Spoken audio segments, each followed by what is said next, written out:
I'm going to go over a couple of tips on how to repair drywall, and here we pulled a mirror off that was glued to the wall, and you can see it created some gouges and also tore the face off the drywall. And if we were to just try to skim coat this with joint compound, it would bubble up and fuzz up. And then if we tried to just prime over this, the same thing would happen. The moisture would pull and bubble this paper. So what we need to do is use some type of joint compound tape and cover this. But you can see how small a traditional tape is, and so I picked up this roll patch. And this is a wide patch from Strait-Flex, and we're going to use this to completely cover these patches. So for this project, we're trying to get out of here today, and so if I were to use a regular joint compound, it takes sometimes up to 24 hours for it to cure.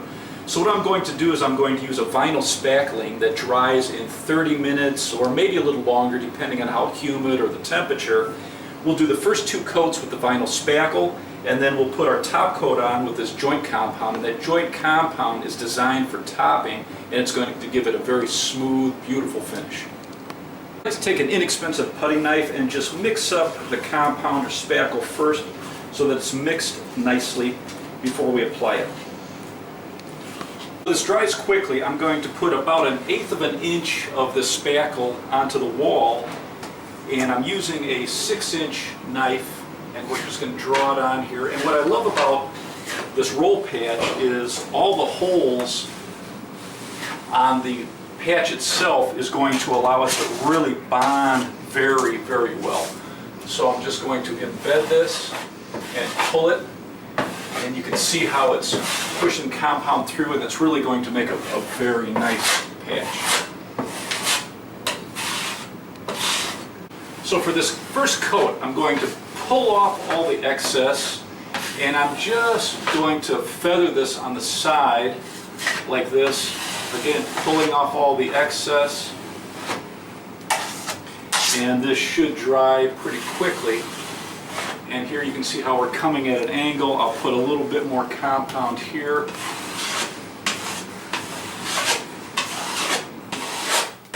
And it will come down off the side.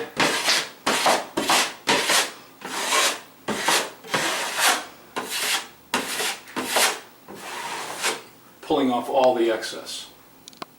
So I just pulled this smooth, and I have all the excess off, and now what we'll do is we'll let this dry. Another tip is you can take these roll patches and you can cut them and soften the edges too. So instead of having these hard corners, you can roll this a little bit, and it's actually going to be a little easier to patch. For a patch like this that had an indentation or a hole, what I'm actually going to do is I put a little bit of compound on the wall, and now I'm just going to put about 1/8 inch of the compound on the back of this. And now I'm going to pull it up, and we have that indentation here that when we put this on, now that we've reversed this, the patch itself is going to hold on to that compound, and it's going to make a very structural repair. So it just does a nice job. And again, with this, we're just going to pull this tight and remove all the excess. On this top patch, because it's so large, I'm going to use 2 pieces of this roll patch and just butt them next to each other, and it's going to do a great job. The top piece that has the indentation, what I'm going to do is I'll put the compound on the back and then press it into this, and that's going to make a very nice structural patch. So it's easy to butt. Once we have the first piece up, we're just going to lay in our second piece and just lay it right up to it, and it's just going to make a wonderful invisible patch, and we'll just pull this smooth. It's been about 20 minutes, and now what we're going to do is we're just going to take a damp sponge so that we don't create any dust, and we're just going to smooth out any imperfections, any knife marks. And it's amazing what a sponge will do, and we'll just get this smooth, and then we're going to put a first thin coat of spackle over the top of this. The key to getting a professional look with a drywall patch is putting 3 thin coats of compound or spackle over the top of this. Generally, you would start with a 6-inch knife on regular compound tape, but because this is so large, what I'm going to start with is a 12-inch knife. We're going to feather it just past the patch, and then on the second and third coat, we're going to extend that, and it'll turn out beautiful.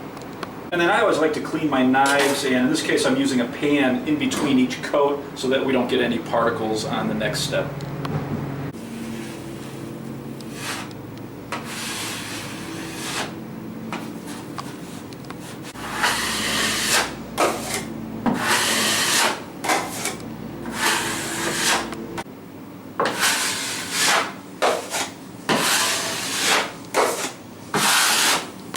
Now that that first coat is dry, we can take a compound knife and knock off any of the little particles or hide spots.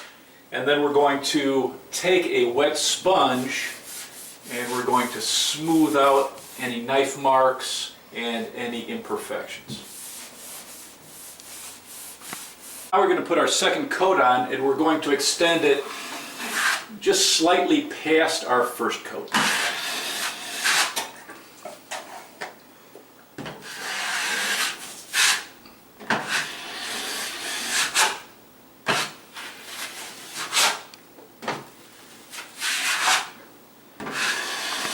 If you have any small knife marks or particles that are on here, rather than constantly going back over this, just leave any small imperfections like this, and then we'll come back and smooth that out with the sponge. Now that this coat's dry, we're just going to knock down any particles with a knife.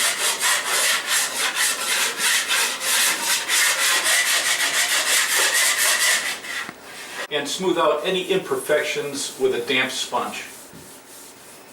Now for my final coat, I'm going to use an all-purpose joint compound. So the first thing you want to do is mix this up thoroughly so you have a nice smooth mix. For this third coat, I'm going to go a couple inches past our second coat and then fill in any of these imperfections.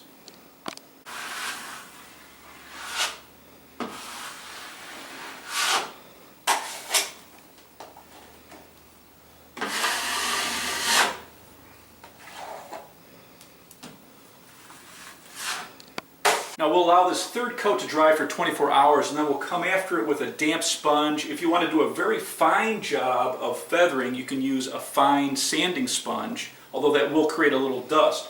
But with 3 thin coats of compound, you can really make a damaged wall look fantastic.